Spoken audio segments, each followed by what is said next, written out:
Alright guys, what's up? This is Kyle and this is another video from DissociaDID. Today's video was voted for and suggested by our Patreons, so if you are interested in helping us shape the channel, deciding what videos we make, what you want to see, have a look at our Patreon and you'll be able to help pick videos like this one. So what our patrons voted for this time round was alter dynamics, so how alters interact within the system, like what kind of relationships there are, what it's like to live with other people in your head all the time basically.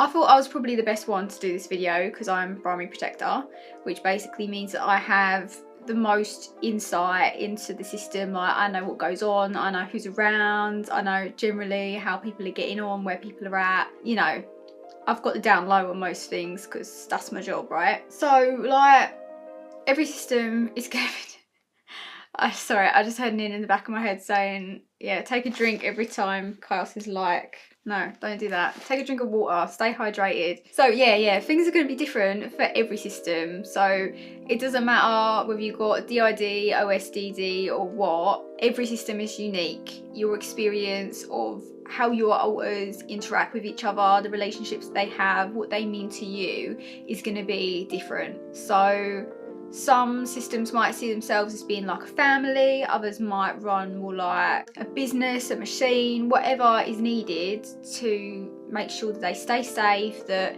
it works for them. Like everyone's life is different, everyone's past is different, everyone's trauma is different, and it shaped your brain uniquely, right? So there's no right or wrong way to have a system, there's no right or wrong way for your alter dynamics to manifest. This is just some of the ways it can.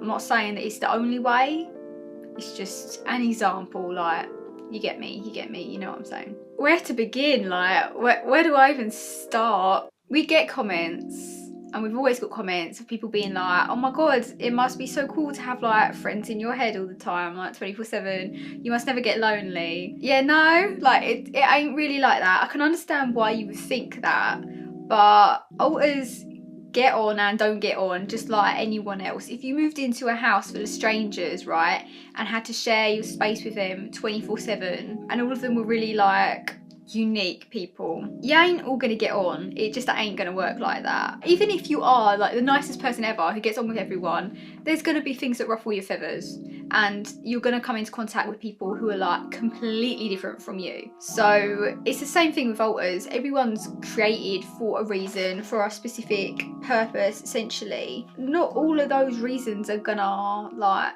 connect well. So especially in the case of persecutors, there are alters who exist in systems who essentially take on the roles of external abusers or will harm the body and other alters in the system as a way of trying to prevent further abuse. I know it sounds convoluted, and it is convoluted, but when you're that traumatized, it's really difficult to see beyond your experiences. Ain't the healthiest way to go about things, but the most important thing is that you are alive, right? Other stuff can be worked through. So that's what your brain is thinking when it makes alters that may not initially seem like the healthiest thing for your brain to do, right? These alters may harm the body because if they think, well, you know, if I do basically the job that the external abuser is doing, then they won't have to hurt me as bad. So at least the abuse is in my control. There can also be things like introjects of abusers. So basically the alter themselves is almost like a copy in your own head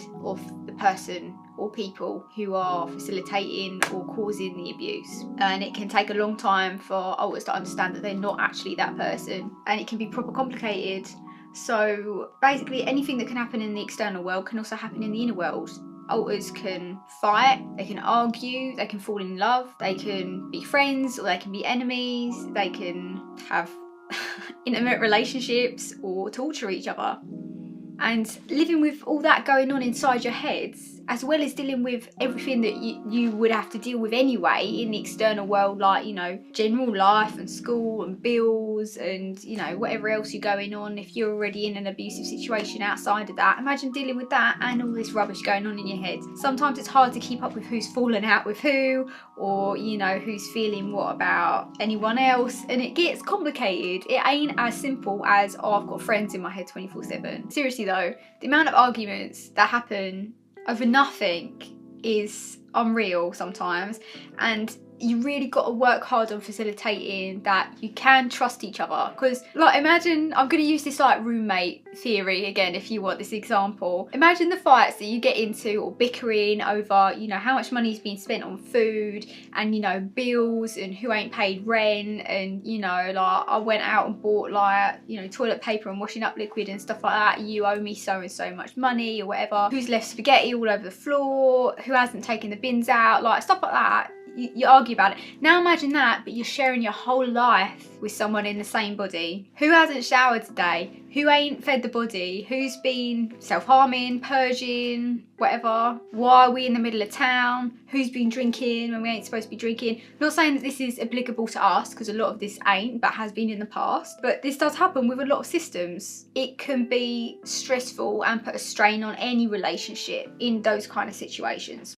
You have other experiences where you go through stuff together. You are living a life together, and that brings you closer in some cases. And then there are experiences you can have of, like, younger alters being essentially raised by older alters. So a lot of the littles in my system know me as their dad, essentially. And Chloe was known as their mum, and Lynn still to some extent a parental figure after she integrated. Certain alters will be closer to or have better communication with other alters. Using Nin again as an example, Nin integrated from Nina, a sexual alter and ex-persecutor, with our host at the time, Chloe, and together they formed Nin as she is now, right? So she's got memories of being both of them, and after she integrated, she now has better communication and better relationships with the persecutors in our system that knew Nina, because Nina was really close with them, right? Whereas before that, she couldn't even really talk to them, and she was like shit scared of them for good reason.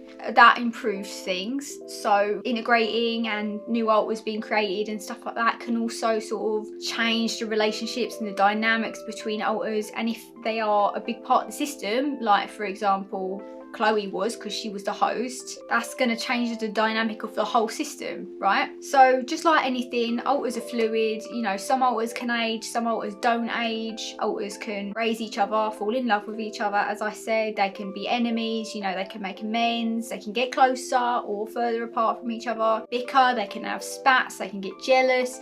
Anything that could happen with a random stranger or a friend, or, you know, someone you were in love with outside, can happen in a system too. So the example of alters raising other alters, in some circumstances you can have essentially subsystems within a system, and that can be like a separate area of the inner world. It can be a separate like collection of alters that are kind of separate or separated from, or function under their own dynamic from other parts of the system, and they can be referred to as a subsystem, especially in larger systems like polyfragmented systems. Things like that are common, right? And sometimes there are alters who kind of appear on their own or stick to their own sort of areas of the world. And when Jade was created, essentially, I don't want to tell her story without her basically, and I'm not sure how much she'd want to actually share, but she was separated from the main system. Ruby helped Jade become who she is. She helped raise her, helped her go through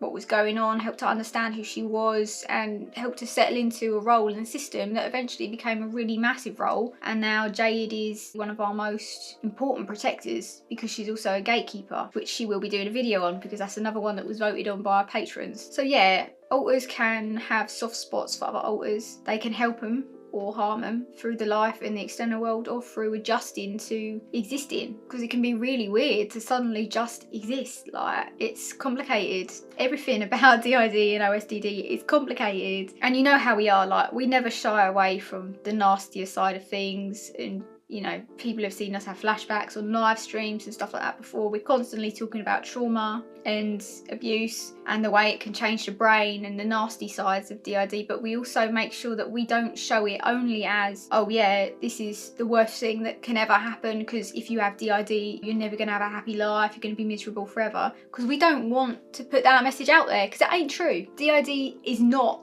an enviable disorder, it's not a fun disorder, it's fucking heartbreaking and terrible, and no one should have it, but that doesn't mean that your life is over if you do have it. There are things about DID that can be really funny and really heartwarming. It's nice sometimes to be able to step back and have someone else hold you, you know, whether that's in your own head or whatever. It doesn't make a difference, but that doesn't make it easy. Just because there's good things about it doesn't mean that it's a disorder that should be envied or romanticised. So we work really hard on showing a balance between the bad and the good, but we don't want to scare anyone, because if you do have DID, it ain't the end of the world. You will be alright. There are so many people out there who have it, who are really fucking successful. You're not defined by your disorder.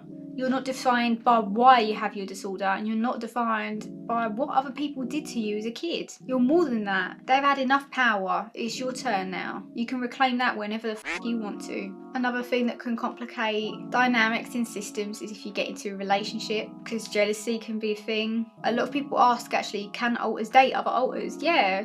Some alters in systems like marry each other, have, you know, like a whole life in the inner world together. Some alters have jobs in the inner worlds and things like that. Like, it's really interesting actually to hear about the ways that other system lives present, because a lot of them are different from ours. Like I said, every system is unique. It's always really interesting to hear about like what's going on in the inner world of another system, because it really is like you're sharing one life with them and they've got a whole other life going on behind the scenes, and it's the same with us. The thing is there's a lot that I could say and a lot of stories and a lot of examples that I could give you, but I don't want to be sharing anyone's stories without their permission, you know.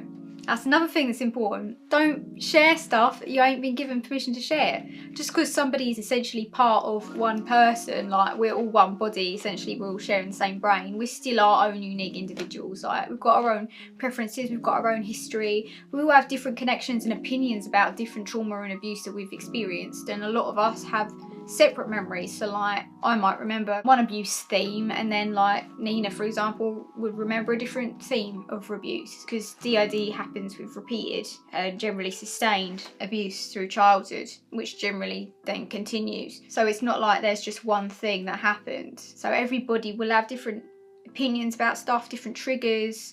Not everyone will know about the same things. And that also means that people can come into disputes about how to deal with certain situations, because someone will be coming from the understanding of, well, this happened to us and I need to keep us safe by doing this. And the other person will have a complete different opinion because they're remembering, oh, well, this completely different thing happened. So thinking about that, this is the best way to keep us safe or whatever. And then of course you have stuff like, well, who's going to dress the body today? And I don't know, it's like fighting over a toy. Sometimes I want to use the body, I want to be in the body, I want to, you know, play a game and stuff like that. And it's a lot more than just having multiple personalities. A lot of people shrink DID to being about just that, but it's way more than that. It's association, it's memory loss, it's trauma, it's comorbid disorders, chronic pain, it's complicated. If there's anything specific you want me to focus on, because I'm aware I'm keeping this very broad at the minute, let me know, and Nina will probably either feed that back to one of us. And yeah, if there's anything specific that you want to know about, especially if you're a patron, you can vote on it and suggest it, which is why more personal videos like this get made generally, because that's what our patrons want to see, right? If you raise it to us, we will consider it. So if there is a specific topic that you want to see in more detail, yeah, like relationships between alters, or, you know, what it was like for the rest of us when Nina integrated, because obviously that really messed with the dynamics of the system, or what it's like to be an ex-persecutor or a primary protector and stuff like that, let us know, man. We're an open book generally. We do see what you post and we care about what you want to see. We will educate you and give you like advice on whatever you want, as long as it's comfortable with us. So don't feel afraid to ask. Yeah, things to keep in mind. all alters are different. Not everyone's going to get on. Really bad things can happen in the inner world. Really good things can happen in the inner world. Don't assume that everyone's friends and a family, because it is not like that. Sometimes it is for certain systems, sure, but that does not mean that it's always going to be that way. So can't really think of anything else to say without dropping myself shit with the rest of us. So yeah. Alright lads, ladies and non-binary daisies, thank you for watching. I hope you enjoyed this and it shed a little bit of light on some stuff. Cheeky bits of info that you might not have known before. Nice to see ya. Hope you're taking care of yourself, and I'll see you next time I'm in a video. Take care everybody, lots of love, bye.